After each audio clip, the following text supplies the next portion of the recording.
Happy day friends. பாகற்காயை வச்சு ஒரு அருமையான சூப் ரெசிபி எப்படி தயார் செய்யலாங்கிறத பார்க்கலாம் வாங்க.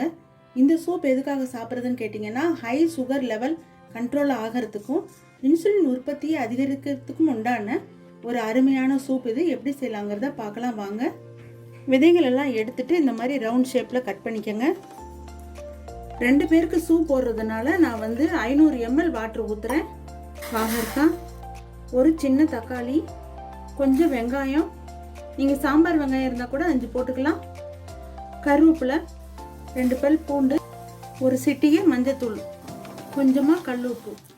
5 நிமிஷம் மட்டும் வேக விட்டுட்டு நம்ம வடிகட்டி மிக்சி ஜாரில் சேர்த்து அரைச்சி வடிகட்டி எடுத்துக்கலாம்.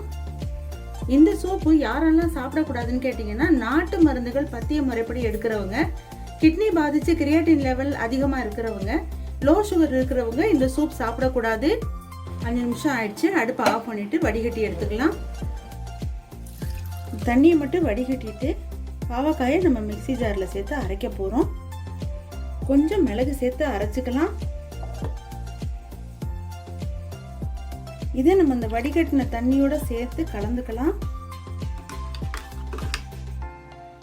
காலை டிஃபன் சாப்பிட்டதுக்கு அப்புறமா 11 மணி அளவில் இந்த சூப் எடுத்துக்கணும். வாரம் ஒரு தடவை இந்த சூப் சாப்பிடலாம். சுகர் லெவல் அதிகமாகி கிருமி தொற்று உருவாயிடுச்சுன்னு சொல்லுவாங்க. அந்த மாதிரி எல்லாம் ஆகாமல் இந்த பாவக்காய் சூப்பு சுகர் லெவல் கண்ட்ரோல் செய்யும். தேங்க்யூ.